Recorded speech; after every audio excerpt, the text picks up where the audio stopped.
How's it going, guys? It's Cole from See-Through Panel showing off The Midnight Order by Mathieu, Bablet, and many others that I'll get to here in a second. Published by Magnetic Press in this beautiful hardcover. If you just heard a sigh in the background, that's my dog. Retailing for $40 US. Beautiful production on the book, as always, by Magnetic Press. Here's a list of the creators inside besides Bablet. Love how he credits himself last. There are too many for me to name. I don't think... Well, let's get to the... Yeah, there is no full table of contents in terms of creators. Yes, there is. I'm silly. Here is a full table of contents for you. I'm not going to list all of them. There's a ton of stories in here. There's a lot of prose stuff sprinkled in that I'll show off a little bit. And case files type deal. I'm getting ahead of myself. I'm not going to spoil anything too big. Just give my thoughts on the book, show a lot of stuff off. I am going to be flipping through a lot of the art, so if you're worried about being visually spoiled, read it first, come back after, we can talk about it. There, I'm all caught up now. So, my dog's coming over.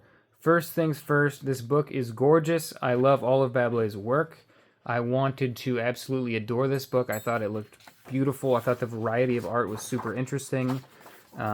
Obviously, with an anthology type series, it's not a pure anthology, but in terms of different artistic directions and different tones for stories, it's there. There is a continuous underlying thread through all these, which is the Midnight Order is a coven of witches that operates on a global scale. We start here. What year do we start in? I guess 95, but I think there's stories a lot earlier than that. Anyway, we start in the late 1900s and go through the modern day, and the Midnight Order is a coven of witches that basically their job is to track down supernatural threats and stop, innocents being killed, but also it's to hide the existence of magic, and it's to take out witches that would be dangerous to the public or would cause problems and would do deals with the devil type stuff or kill a lot of innocent people. Basically, they get them under control, and what they'll do is they'll cut their hands off, because to do magic in this world you have to do hand signs, which I could actually show you an example of in a super late page. This is super late in the book, so about as close to spoilers as you're going to get. You have to do hand signs to do magic. So that's the basic story. We're following Johnson and Sheridan, two partners at the Midnight Order, who are basically just tracking down young witches around the world, trying to save them, and if they can't, apprehending them, cutting their hands off, and taking them back to the Midnight Order to be basically prisoners. It's kind of dark. The real shining light through this is the variety of art. Mathieu Bablet writes, I think, all but one story, maybe two, and then has just a ton of artists. He does the in-between sequences like here. So this is Bablet on art. You're probably familiar with him if you've seen my other videos or if you are into European comics. You see a Bablet character and you kind of know it's him just because he draws a very specific way and have very specific body types and faces. Not that they're all the same or anything, it's just that they're very iconic to me. And then you get into the first story. I'm not going to credit every artist. The font's honestly kind of hard for me to read. Is that Alana? I don't know. But very manga influenced at the start, just right from the jump. Our first guest artist is really great, I think. Super stylized. Very different from everything else in this book. I think probably the most lines on the page of all the artists on this book. Just the most rendering, the most highly detailed, which is my preferred style. And the first story is kind of not super related to the main through line of all the stories, but it is a nice introduction of this world. And because we're dealing with witches here, the majority of our cast is going to be female. So, on the art front, I think obviously not everything's going to hit. It didn't for me. Not every single story was perfect. I didn't go into this second guest artist, loving the art from Thomas Rougier. I can't tell you. I'll show you instead. But I think this became one of my favorite guest artists besides the first. Just by the end of the story, it's kind of like the most. This I think was this was the tightest of the stories. It continues the main story, but also is just like a really nice beginning, middle, and end for its own self-contained plot, while also working in service of the greater story, which I think is kind of how it should be done. I make an exception for that first one because it's an introduction. It shows you the world. It shows you the powers and the ethos of our main characters, but helps you get to know them. I did end up really liking this. When I got this in my haul, I was really excited to read it. I thought the art looked gorgeous. I thought that the different styles really like blended well together, and I still do think that. My only, I wouldn't even say it's a drawback. It's just for me, I thought the art went downhill. That sounds bad just saying that. I thought that the art shifted to a style that I don't prefer towards the end, and so having that one story after another kind of made the conclusion feel less powerful to me because it wasn't as connected with the art. I do love the art on this story as well. That's just a hell of an image right there.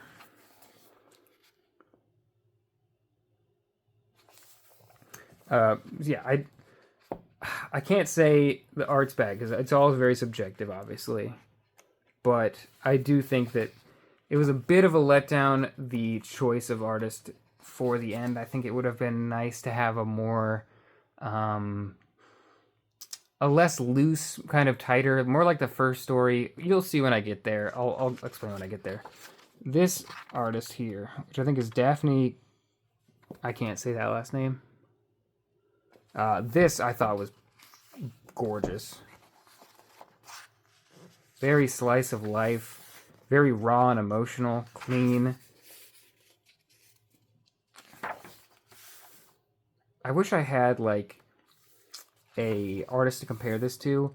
I almost see it's very different. I'm just for this one specific thing, Del Mundo in the like texturing and coloring of the lines themselves.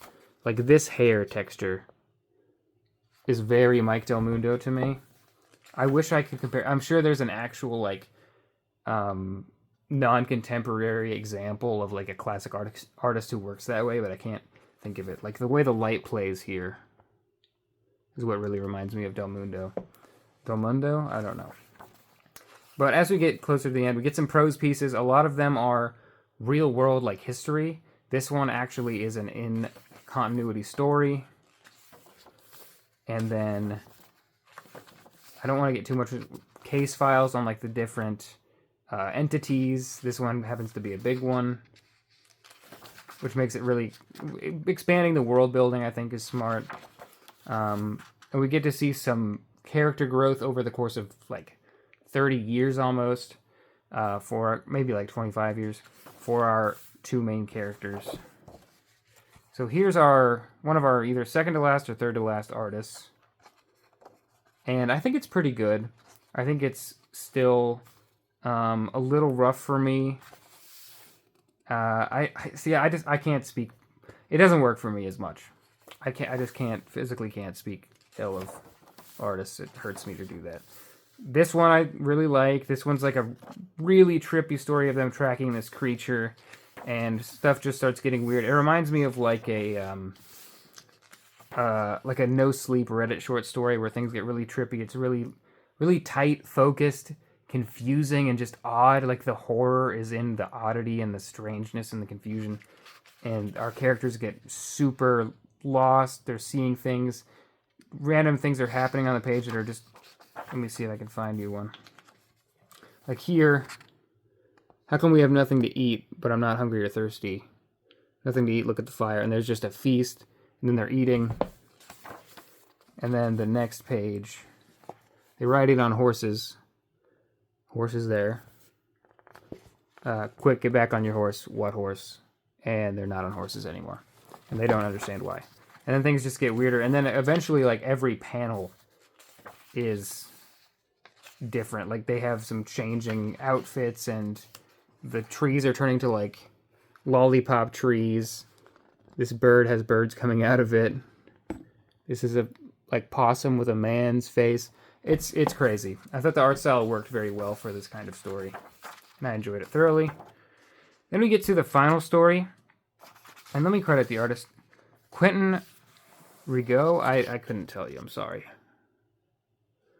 So Quentin R. Now, I don't want to speak ill of this, because it's good art. It works. I think if I were to have a graphic novel by this person, I would enjoy it, and I think it works really well for this area. We're in hell. To be spoiler free, we're in hell, and this is a gorgeous spread. It's just that my tendencies, my preferences would want the very last story of this, the conclusion, the climax of the story, because this is main story conclusion coming up, with character arcs that have been developing over the course of the entire book coming to an end, and multiple characters clashing, once friends, becoming enemies, becoming friends, all that classic stuff. And I just would like something like really tightly put together, really well rendered, really professional looking. I'm not saying... See, every time I don't want to speak up. It's just not my style. I would have preferred something more bombastic, more dramatic, more... a lot more showmanship, really. Something that you look at it and you go, wow, and that's the final image that's in your head of this, like, end fight scene. Because for me, I don't think the action really hit all that much. They do these panel structures that, you know, improve. Like, a good way to tell an action sequence is to break up the panel structures into something more interesting to kind of speed up the reader's, like, eye tracking everything. But it's really kind of plain. I don't think it works a ton. I think the poses are a little stiff. Yeah, and it's really not all the artist's fault. I really do think the writing faltered a bit. I think that the pacing is odd. We make a turn, but we make a turn about 80% through the story that I think would have been better about halfway through the story. We would have had more time to build up to this kind of tension that we've been... Spoiler free, I'm trying to get around it. This tension that we've been kind of working through in the last two short stories is pretty much confined to only the last two stories. I would have liked to see a 50-50 split on that. Just to kind of spend more time. We do a big 20-year time jump, but to spend more time post the time jump would have been nice to kind of understand where people's heads are at and how they've changed. We don't really get that. It kind of... A lot of world building here. In the front half of the book, right about here, you get tons of world building, character introductions. You get to know them really well. And then right about here, at the tip of my finger, we do a big time skip, and then you just have this tiny little bit to get to see how people have changed in 20 years, how their motives have changed, the personalities have changed, the new characters that are introduced, old ones that are brought back, the new dynamics, the new plans, the new landscape that they're living in. I think that it could have used, shift everything back, cut like maybe one or two stories that's pretty much serving as introduction. Shift everything back a little bit and let the later half of the story develop, I think would have been more rewarding and satisfying as a conclusion. That being said, I really enjoyed this story. I love everything Mathieu Bablet has done. I thought it was really fun to read. It had me hooked the entire time. It wasn't till after I was engrossed through these last pages. It wasn't until after I fully shut the book where I went, did I like that actually? Because I was just ravenous the whole time, just reading. And at the very end, I thought maybe there was a few things that could be changed. I just didn't think about them in the moment, because it is addicting. It is well paced in terms of like the stories individually. But looking back on it, and even a tiny bit in the moment, you think, let's slow down here a bit in the last half. We're moving a little too quickly in the last half. So, but that being said, I've spoken way too much on the negative. I do enjoy the story. I recommend it. It's good urban fantasy, I will say, with a lot of fun world building and a very unique tone. The different art styles in the book, I'm just going to flip through. I mean, you're getting a ton of different art styles. You're definitely getting your money's worth in terms of this book.